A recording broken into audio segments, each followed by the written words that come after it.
Muy buenos días, yo soy Kimberly Armengo, los saludo con mucho gusto, gracias por sintonizar.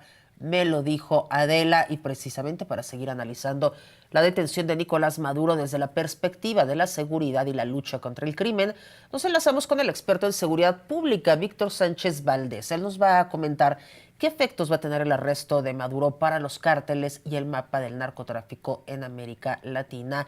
Víctor Sánchez, muy buenos días, gracias por estar con nosotros. Hola Kimberly, muy buenos días. Es un placer estar con ustedes. Excelente inicio de año y como siempre a la orden. Muchísimas gracias. ¿Qué esperas en la reconfiguración de América Latina y de las afinidades, pues, ideológicas y toda esta situación que presuntamente Estados Unidos habla de narcotráfico? Bueno, a ver, el arresto de Nicolás Maduro lo que va a generar son 5 cambios macro en la dinámica criminal de América Latina. El primero es que, pues derivado de esta vigilancia que tiene Estados Unidos del Caribe, es que se cierra una ruta que había sido muy productiva para el tráfico de cocaína procedente de Colombia, entraba a Venezuela en diferentes puertos de Venezuela, como La Guaira, Maracaibo y Puerto Cabello. Se metían en contenedores y algunos llegaban a los Estados Unidos, otros a Europa. Entonces lo que podemos esperar es que esa ruta se va a cancelar o cada vez va a ser más difícil traficar por la misma, lo cual abre las rutas del Pacífico, es decir, las rutas que están más pegadas hacia Colombia, hacia Perú y sobre todo hacia Ecuador, que se está convirtiendo pues en un nodo central de distribución de drogas en la región. El segundo efecto es que las organizaciones de origen venezolano van a perder relevancia. En los últimos años habían ido fortaleciéndose. O sea, no solo este esquema que se conoce como el Cártel de los Soles, sino organizaciones como Tren de Aragua, del Llano, la organización R o el Sindicato de las Claritas. Todas estas organizaciones que se habían ido fortaleciendo al amparo pues de un sistema de funcionarios corruptos, lo más seguro es que vaya a perder relevancia. No quiere decir que vayan a desaparecer, pero pues Tren de Aragua ya se encontraba, por ejemplo, en 12 países de la región, entonces lo que seguramente vamos a ver es cómo va a ir perdiendo terreno estas organizaciones.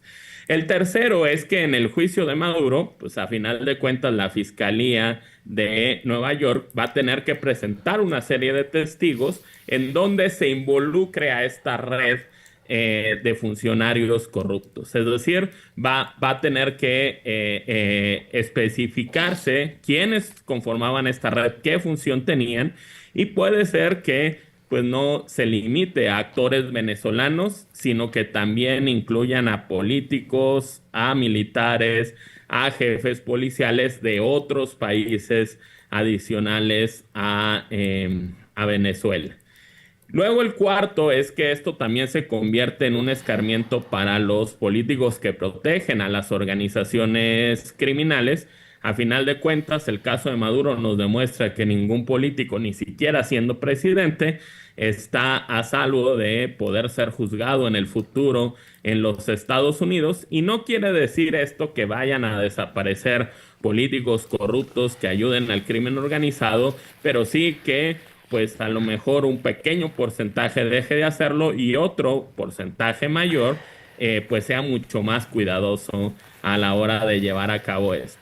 Y quinto, y creo que es el que más impacta en el ámbito mexicano, es que Estados Unidos va a tener una mayor fortaleza para determinar las políticas de combate a el tráfico ilegal de drogas y de crimen organizado en la región. Es decir, lo queramos o no, lo que pasó con Nicolás Maduro sirvió para fortalecer a Donald Trump y a su gobierno, y esto le da una ventaja todavía mayor a la que ya tenía en las mesas de negociaciones, por ejemplo, con países como México o Colombia, a la hora de exigir mayores resultados en materia de combate al crimen organizado. Entonces, algunas cuestiones que a lo mejor en el pasado había habido resistencia, no necesariamente esta va a ser posible ahora en todos los casos. Digo, siempre habrá espacios en donde puedan marcarse ciertos límites, pero precisamente como se pensaba que no se daría esta intervención en Venezuela y al final se dio, pues esto implica que ahora la amenaza ahí está latente y pueden utilizar esta amenaza como ventaja, que además, pues combinado con el hecho de que México ya va a entrar a la renegociación del TEMEC, y pues es vital para el país seguir teniendo este acuerdo comercial para conservar empleos y el desarrollo económico, pues sí México tendrá que hacer unas concesiones en el ámbito de seguridad. Esas, en resumen, creo que serán los cinco principales efectos que tiene el arresto de Maduro en la reconfiguración del mapa y del tablero criminal en América Latina. Víctor, pero ¿en qué cambia lo que está sucediendo cuando el Departamento de Estado dice, bueno, el cártel de los soles no existe como esta figura cinematográfica de la cual estaba hablando Donald Trump y ahora es más bien una estructura de corrupción estatal? Bueno, a ver, es que es importante explicarle al público qué debe entenderse por el cártel de los soles, porque en ocasiones cuando utilizamos la misma palabra para definir cosas que tienen relación pero que no son exactamente lo mismo. O sea, es decir, el cártel de los soles no se puede entender como el cártel de Sinaloa o el cártel Jalisco Nueva Generación, pero sí se puede entender como un esquema criminal. El cártel de los soles no es otra cosa que una serie de generales y de jefes policiales corruptos que facilitaban la operación de muchas otras organizaciones criminales. Organizaciones criminales como el Tren de Aragua, como el Tren del Llanos, como el Sindicato de las Claritas, que es de origen venezolano, como el ELN, que es de origen colombiano, o como el cártel de Sinaloa y el cártel Jalisco Nueva Generación, y en el pasado los Zetas y el cártel del Golfo, en el caso mexicano. Es decir, estos generales recibían dinero, dejaban que entrara la droga, les facilitaban vehículos militares, les facilitaban acceso a los puertos, les facilitaban la protección del aparato militar para llevar a cabo sus actividades. En todo eso, pues lo puede, digo, se ha ido documentando a lo largo de los años y entonces eso es lo que seguramente se presentará en el juicio de Maduro. Por ende, cuando pues queremos hablar del Sindicato de los Soles como una organización igual a las otras que utilizan el nombre de cártel, en realidad aquí estamos frente a una red de funcionarios corruptos en donde la cuestión ahora será probar que Nicolás Maduro y otras figuras clave del régimen, como Diosdado Cabello, como Vladimir Padrino López, no solo tenían conocimiento del mismo, sino que se beneficiaban económicamente de Bueno, pero este esquema entonces, Víctor, corrupto. perdóname que te interrumpa, pero entonces claramente Delcy Rodríguez también. Y parece que Ah, no, ahorita es el claro. alfil de Sí. Donald Trump. No, y a ver, y hay que tomar en cuenta el hecho de que pues Delcy Rodríguez ha estado durante muchos años relacionada con la industria del petróleo y que también parte del tráfico que se daba pues era de combustible, ¿no? Entonces, digo, prácticamente toda la cúpula administrativa de primer nivel en Venezuela pues tenía conocimiento de esto o participó de alguna manera de este esquema. De tal manera que, pues a final de cuentas, tenemos que irnos a la definición básica de crimen organizado, que es que un grupo de personas, tres o más personas, se confabulen y se coordinen para delinquir.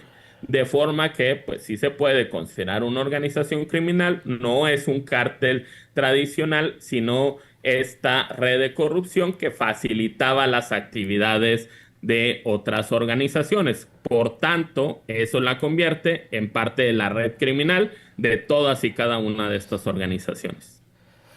¿Qué podemos esperar para el juicio de Maduro? ¿Podemos esperar un juicio como lo que vimos un poco con Genaro García Luna, donde no necesariamente eran pruebas, sino testigos, lo que se decía, lo que se opinaba? A ver, yo siento, o sea, de que los juicios que hemos visto, o sea, es decir, juicios como el del Chapo Guzmán y el de García Luna, va sí a parecerse más al de García Luna. Sobre todo van a ser testimoniales. Asumo yo que también encontrarán algunas transacciones y algunos movimientos bancarios que van a presentar. Puede ser posible porque incluso ya han ido saliendo en prensa el vuelo de algunas aeronaves y el tránsito de algunas embarcaciones que incluso tocaron México en algunos puntos. Entonces yo creo que va a ser una fuerte presencia de testimonios, algunas transacciones y movimientos financieros y las rutas de distintas aeronaves que transportaban droga o de embarcaciones. Se ve complicado en los próximos meses, se ve complicado 2026. ¿Qué opinas que va a pasar con países? Digo, ayer Donald Trump avisó que ella tuvo un acercamiento con Gustavo Petro. Gustavo Petro, pues evidentemente nada tonto. Pero, ¿qué va a pasar con Cuba, con Nicaragua, con Irán, con el mismo Colombia? Bueno, a ver, a final de cuentas lo que pasa en Venezuela demuestra que Donald Trump está dispuesto a cruzar límites que otros presidentes de los Estados Unidos no habían cruzado. Muchos considerábamos que era poco probable una intervención en Venezuela y se dio. Es decir, no podemos descartar ningún escenario ni el hecho de que pueda haber intervenciones en otros países, pero también viéndolo desde una lógica pues táctica simple, no puedes abrir todos los frentes a la vez. O sea, es decir, no se podría dar una intervención a la vez en Venezuela, en Irán, en Cuba, en Colombia, en Nicaragua, precisamente porque sería tener muchos problemas en un español muy coloquial, muchos fierros en la lumbre, lo cual complicaría la operación. Lo que yo creo que va a suceder es que va a utilizar precisamente la amenaza de lo que pasó en Venezuela con este efecto psicológico para ir presionando, como ya pasó con Gustavo Petro, e ir suavizando posiciones o disuadiendo a diferentes regímenes, por ejemplo, como el de Irán, de determinadas decisiones, ya que pues existirá una amenaza tangible que dudo que se materialice precisamente por esta cuestión de abrir demasiados frentes, pero que sin duda se puede dar. Víctor, antes de concluir contigo, y pues por supuesto tú eres un experto en seguridad, regresemos un momento a temas nacionales. Hoy en la conferencia mañanera la presidenta Claudia Sheinbaum dijo que los homicidios dolosos registran una baja de 40% en 15 meses, que es el número más bajo desde 2016, gracias a la estrategia de seguridad que se está implementando a la cabeza con Omar García Harfuch. ¿Qué opinas? Bueno, a ver, tenemos que ser muy cuidadosos con el uso de las estadísticas y de las tendencias a la baja en los homicidios por varios motivos.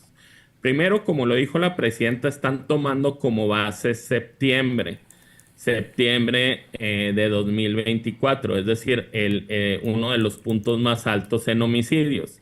O sea, es decir, se trataba de un mes atípico, de hecho pues el que señales un piso alto, pues hay una tendencia natural hacia la baja.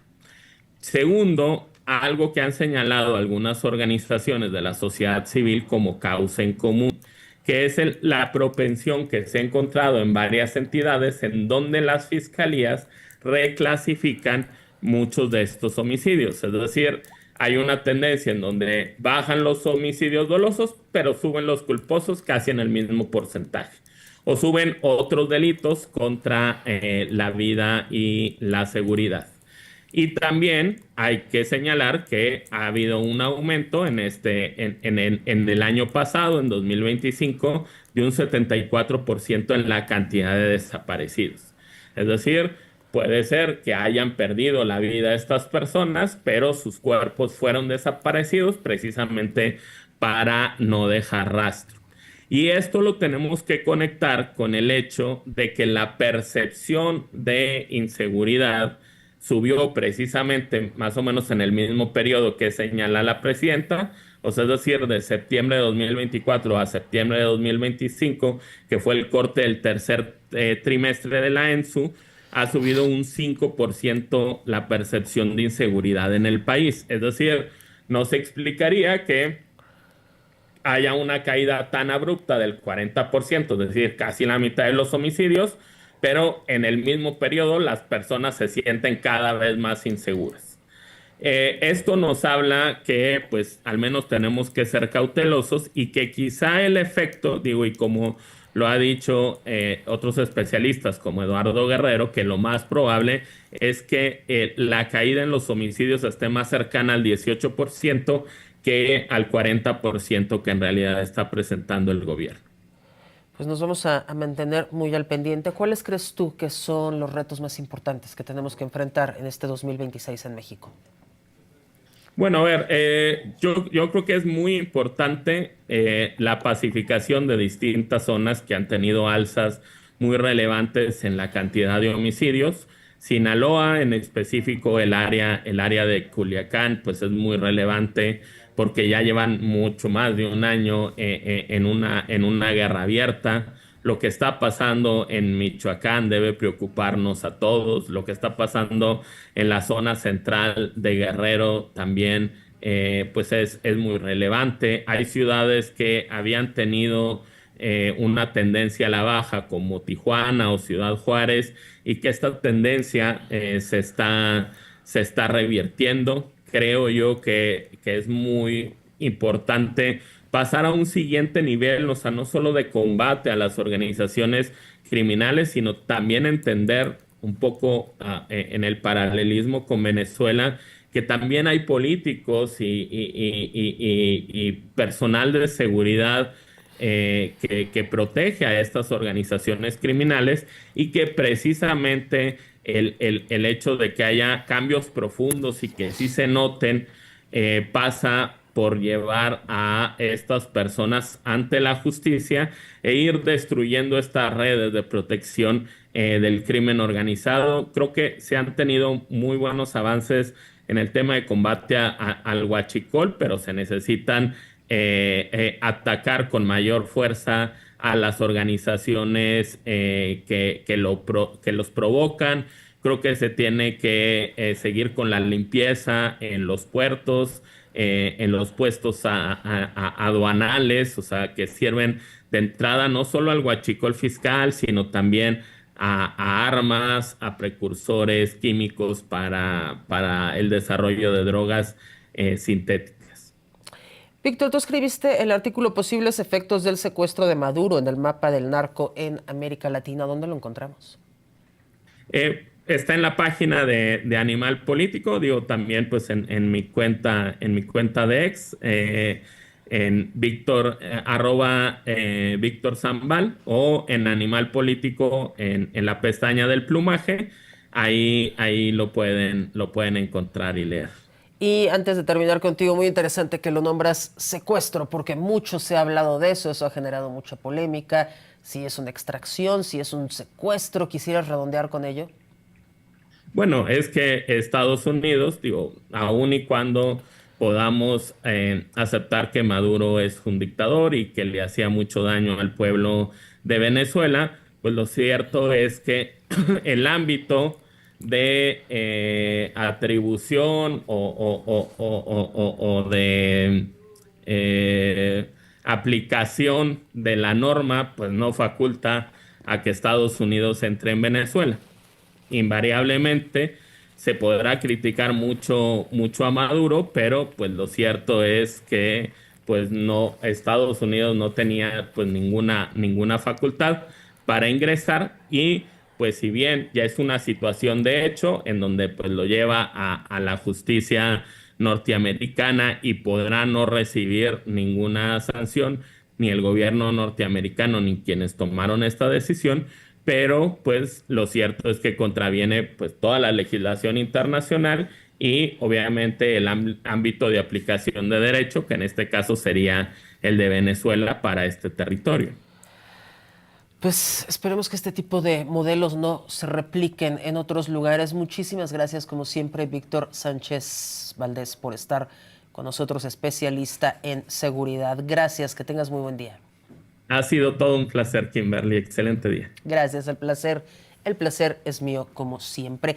Vamos a leer algunos comentarios. Recuerden que los estamos contestando lo más rápido que podamos, pero gracias por estar con nosotros. Pati6512, ¿cuál era la opción para sacar a Maduro de Venezuela?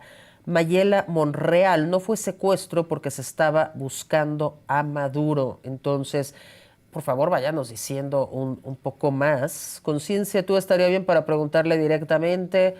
Pati de nueva cuenta, ¿cómo querían que lo sacáramos? Javi Becerra celebra a Estados Unidos.